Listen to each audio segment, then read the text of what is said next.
사랑하는 성도님들 잘 지내고 계시죠? 주님과 늘 함께 승리하는 우리 용담교회 식구들이 다 되시기를 바랍니다. 우리 성도님들의 중보기도에 큰 힘이 됩니다. 항상 우리 모두가 서로 기도하고 또 사랑하며 살아가는 우리 용담의 공동체가 다 될 줄로 믿습니다. 이번 주 추수감사주일을 한 주 더 늦춰서 11월 21일 셋째 주일에 드리도록 하겠습니다. 우리 성도님들의 많은 양해를 부탁드리겠습니다. 이제 하나님의 말씀 고린도전서 15장 31절 신약성경 283페이지를 우리 함께 보도록 하겠습니다. 고린도전서 15장 31절 말씀입니다. 제가 받들어 봉독합니다. 형제들아, 내가 그리스도 예수 우리 주 안에서 가진 바 너희에 대한 나의 자랑을 두고 단언하노니 나는 날마다 죽노라. 아멘.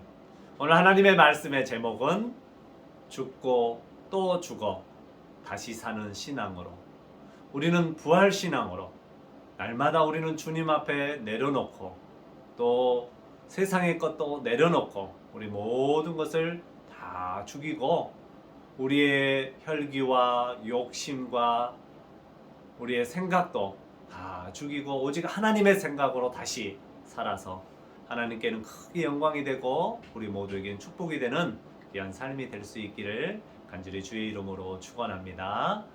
저는 일주일 동안 지내면서 손영원 목사님을 떠올려 보았습니다. 제가 순천에서 목회할 때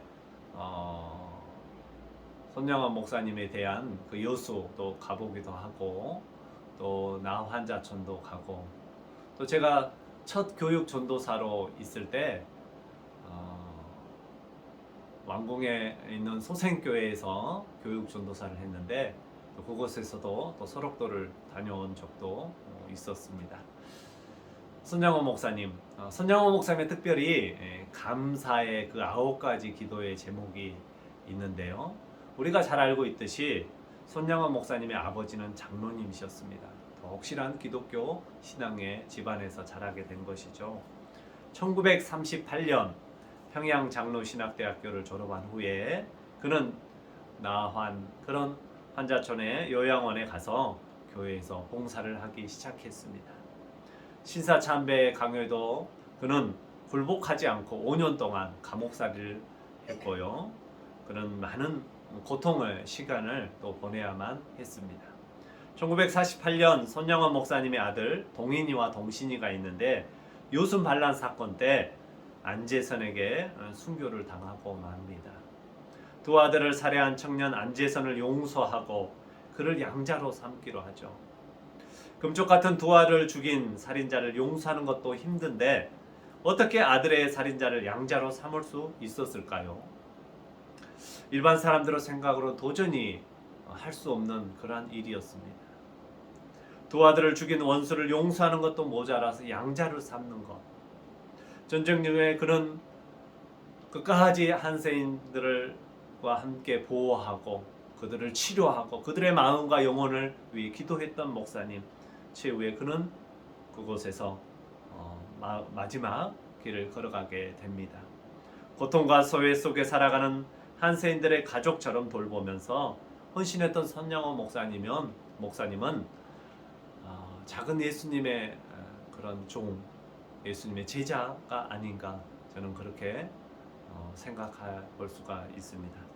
두 아들을 순교한 장례식장에서 그는 답사를 통해 감사 9가지를 이야기합니다. 첫째, 나 같은 죄인의 혈통에서 순교의 자식이 나게 하셨으니 하나님께 감사합니다. 허다한 많은 성도 중에서 어찌 이런 보배를 주께서 하필 내게 맡겨주셨는지 주께 감사합니다. 셋째, 삼남 삼녀 중에서도 가장 아름다운 두 아들을 바치게 하시니 참 감사합니다. 넷째, 하나둘 순교도 귀하거든 하물며 두 아들이 함께 순교했으니 더욱 감사합니다. 다섯째, 예수 믿다가 와서 종신하는 것도 큰 복이라 하거늘 전도하다 총살 순교 당하였으니 주님께 감사합니다. 여섯째, 미국 가려고 준비하던 두 아들, 미국보다 더 좋은 천국 갔으니 안심되어 감사합니다.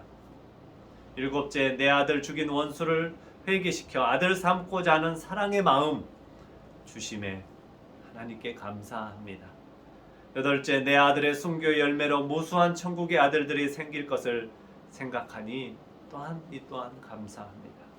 마지막 아홉째, 이 같은 역경 속에서도 하나님의 사랑을 깨닫고 시내를 찾는 기쁜 마음, 여유 있는 믿음을 주시니 감사합니다. 가장 처절하고 어두웠던, 그리고 가장 절망적인 순간에 오히려 하나님께 목사님은 감사 기도를 드리고 있습니다. 원수를 사랑하고 축복했던 손양원 목사님의 삶을 우리 모두는 본받고 우리는 그 뒤를 잘 따라가는 모든 신앙인들이 다 되어야 할 줄로 믿습니다. 한 나그네가 광야 길을 걷다가 갑자기 맹수를 만나게 되죠. 맹수를 피하여 도망치던 나그네는 살 길을 찾아 두리번거리다가 마침내 한 우물을 발견하고 그 우물 구덩이로 뛰어들어갔습니다.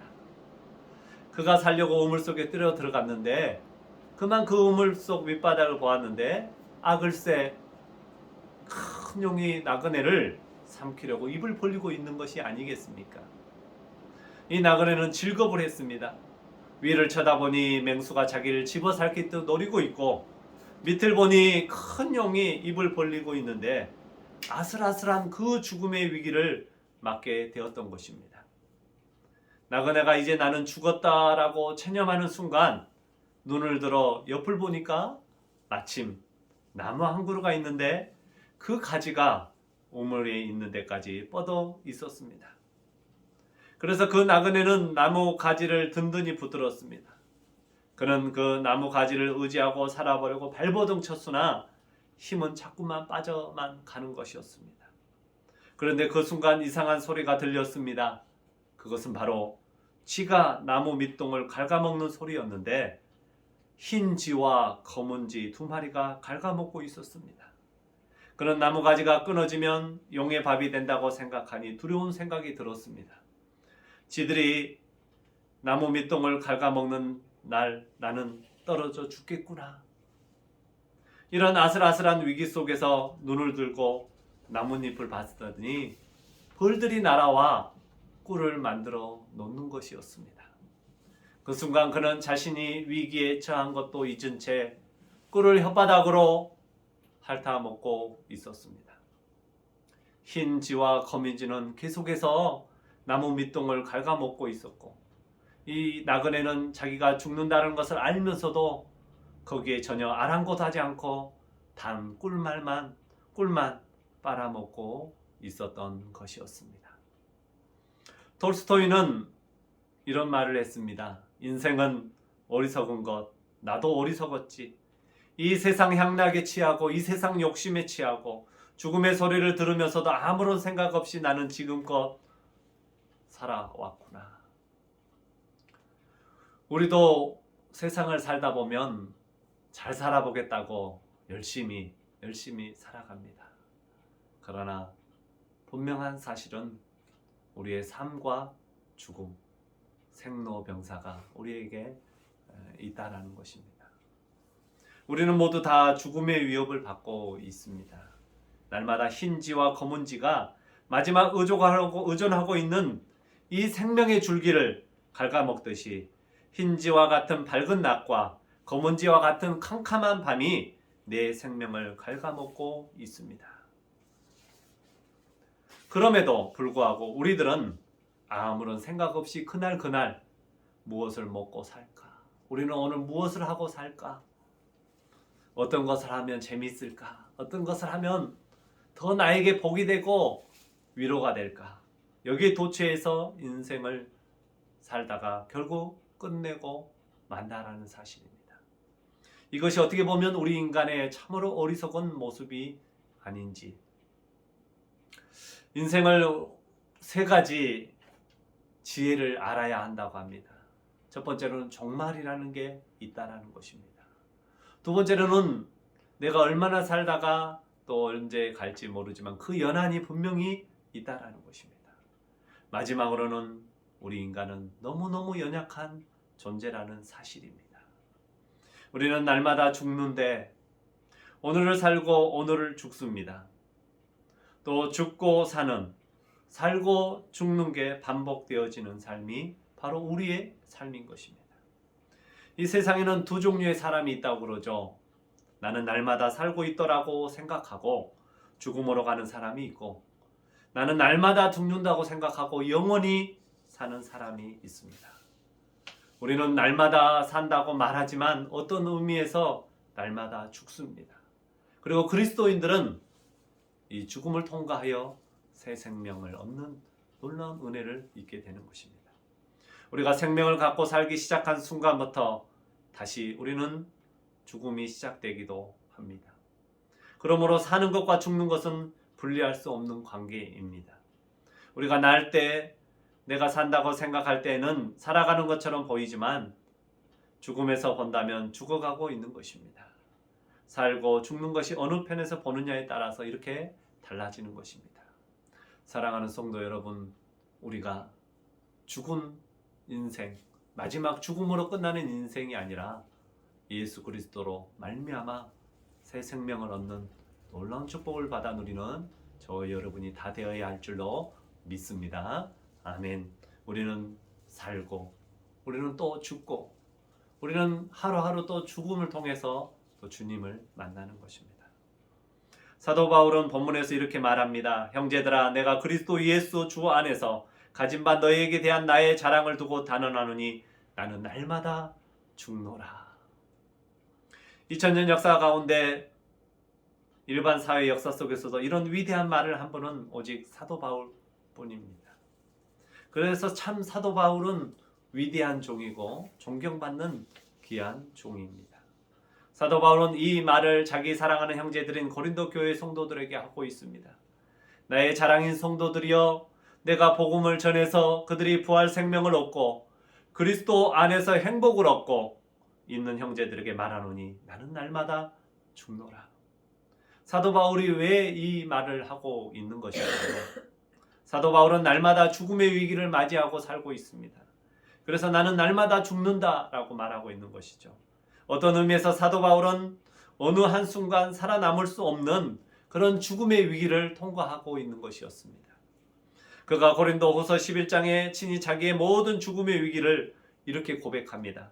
내가 수고를 넘치도록 하고 옥에 갇히기도 더 많이 하고 매도 수없이 맞고 여러 번 죽을 뻔하였으니 유대인들에게 40에 하나 감한 매를 5번 맞았으며 3번 태장으로 맞고 1번 돌로 맞고 3번 파선하는데 일주야를 기품에 지냈으며 여러 번 여행의 강의 위험과 강도의 위험과 동족의 위험과 이방인의 위험과 시내의 위험과 광야의 위험과 바다의 위험과 거짓 형제 중에 위험을 당하고 또 수고하며 예수고 여러 번 자지 못하고 줄이고 목마르고 여러 번 굶고 춥고 헐벗었노라 라고 고백하고 있습니다. 그렇게 그가 이렇게 날마다 죽는다고 말할 때에는 병들어 죽거나 절망해서 죽는 것이 아니라 그리스도 안에서 죽음에 대한 도전을 받고 있다라는 것입니다. 그러면서 그가 담대하게 말하고 있는 것은 부활 생명을 가지고 있기 때문입니다. 날마다 죽음이 도전해 와도 두렵지 않다라는 것입니다. 작년에 코로나가 찾아와서 우리가 대면 예배를 드리지 못할 때 시편 23편의 말씀을 제가 전했습니다. 두려워하지 마십시오. 걱정하지 마십시오. 주님이 함께 하십니다. 4절에 내가 사망의 음침한 골짜기로 다닐지라도 헤어를 두려워하지 않을 것은 주께서 나와 함께 하심이라. 주의 지팡이와 막대기가 나를 안위하신다라고 말씀했습니다. 사랑하는 성도 여러분, 두려워하면 지는 것입니다. 물러서면 지는 것입니다. 하나님께 더 가까이 나아가고 하나님께 두 손 모아 기도하고 이 험난한 시대 가운데 앞을 보이지 않는 시대 가운데 우리 믿음의 그리스도인들은 날마다 자신을 쳐서 내려놓고 죽고 또 죽어 다시 사는 부활의 신앙으로 새 생명을 주님으로부터 얻고 살아가는 우리 모든 식구들이 다 될 수 있기를 간절히 주의 이름으로 축원을 드립니다. 나는 날마다 죽는다. 우리는 어떻게 보면 이 신앙 고백 아래 바로 서야 합니다. 우리는 날마다 하나님 앞에 내려놓아야 합니다. 십자가 앞에 내려놓아야 합니다. 내 뜻이 아닌 하나님의 뜻을 더 우리는 물어야 되고, 우리는 더 하나님 앞에 우리의 삶을 인도해 달라고 하나님께 매달려야 할 것입니다. 사랑하는 성도 여러분, 일주일 동안 어떻게 지내셨습니까? 답답하고 눈물 나고 고통스럽고 힘들지 않으셨습니까? 종도 살아가면서 많은 경험들을 해보았습니다. 그러나 지금처럼 어려운 때, 힘든 때는 없는 것 같습니다. 사랑하는 성도 여러분, 이럴 때일수록 우리가 더욱더 하나님을 더 사랑하고 하나님을 더 믿고 나아가는 우리 모든 응답교회 식구분들, 우리 모든 이 방송을 듣는 우리 모든 식구들이 다 될 수 있기를 간절히 주의 이름으로 축원을 드립니다. 아멘. 주의 이름으로 축원을 드립니다. 하나님께서 우리의 모든 삶을 이렇게 세워주시고 날마다 개혁해 주실 뿐만 아니라 변화 가운데 우리를 써주시고 축복해 주실 줄로 믿습니다. 축복 기도하시겠습니다. 이제는 우리 주 예수 그리스도의 은혜와 우리 하나님 사랑하심과 성령님의 역사하심이 오늘 거룩하고 복된 주일에 주님 앞에 나와 예배하는 우리 사랑하는 모든 식구들 머리머리 위에, 우리 가족과 자녀들과 삶의 터전 위에, 특별히 믿음 안에 죽고 또 다시 사는 신앙으로 성장하며 살아가기로 다짐하는 우리 모든 성도들 머리머리 위에, 우리 생업과 자녀와 일터 위에, 우리 11월의 한 달 위에 이제로부터 영원토록 함께 하옵시기를 간절히 축원하옵나이다. 아멘. 감사합니다. 성도님들 힘내세요.